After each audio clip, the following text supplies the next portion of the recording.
बल्कि अपनी विलाग अभिव्यक्ति से और अपनी मंत्र भी दिए, फॉर्मूलाज भी दिए, सूत्र भी दिए हैं।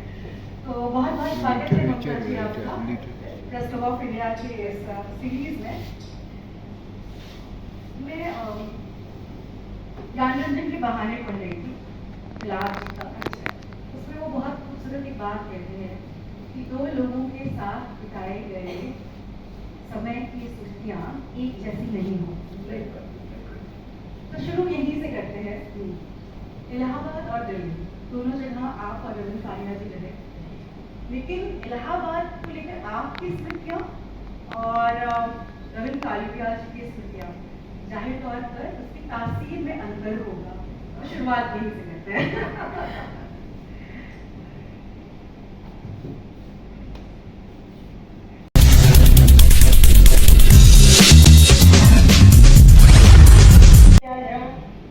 इस भवन में मैं जब आती हूँ कोई ना कोई नया सेंसेशन लेकर जाती हूँ। गेस्ट यानी कि हम लोगों के तो समझिए पालना है हमारे, क्योंकि हम इसी में बड़े हुए कि कभी अखबारों में लिखते रहे, कभी मैगजीन में लिखते रहे, और इसी ने हमें ट्रेनिंग दी लिखने की कि आगे हम किताबें लिखें। और रविंद्र कालिया का जीवन में आना भी ऐसा हुआ कि पत्रकार व्यक्ति हो गया मेरे साथ, क्योंकि वो भी अपने को पत्रकार ही मानते थे। और हर अच्छा साहित्यकार जो होता है वो कहीं बड़ा लंबा बड़ी लंबी पारी खेल चुका होता है पत्रकारिता में। उसी के बाद वो किताब लिखने की सोचता है और उसी के बाद वो साहित्य की तरफ होता है। क्योंकि मैं ये मानती हूँ कि पत्रकारिता और अखबार आज का धीरे धीरे कि जो साहस पुरुषों को दिखाना था वो महिलाएं दिखा रही है, उसमें चोट भी खा रही है, उनके ऊपर एसिड अटैक भी हो रहे हैं, उनके ऊपर तरह तरह के हमले हो रहे हैं, उनके चरित्र पर, उनके आचरण पर, उनके समस्त व्यवहार पर, उनकी और कुछ भी तो उनकी योग्यता पर, उनके संदेह से देखा जा रहा है या कहा जा रहा है ये तो इस समय उन्होंने वो गलती उस समय की थी। अरे इतनी खटाएं हो चुकी है उस समय, अगर वो एक एक खटाई का आपको ब्यौरा दे तो आप ही सबसे पहले कटघरे में नजर आएंगे।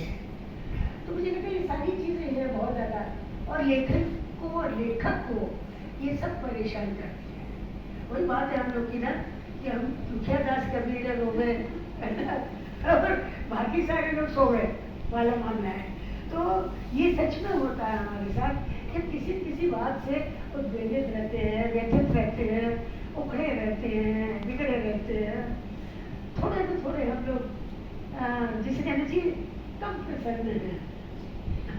मैं रवि कथा पढ़ रही थी, तो जब कभी Akbar road, Firozshah road, Chanakyapuri, Prithviraj road से गुजरना होता है, मन पूछता है ये दिल्ली किसकी दिल्ली है, ये दिल्ली किसकी बिल्ली है, कौन इसकी मलाई चाट रहा है, सारा मुल्क हाँफ रहा है।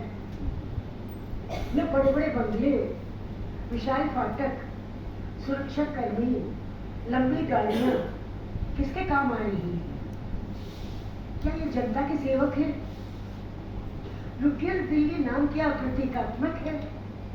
दिल्ली लूटने वाले क्या लुटियंस में रहते हैं? साहित्य, संस्कृति,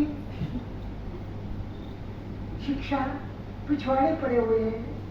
शुद्ध मूर्ति लेखकों की बात खड़ी हो गई है, उन्हीं को सम्मान, उन्हीं को पुष्पांजलि है।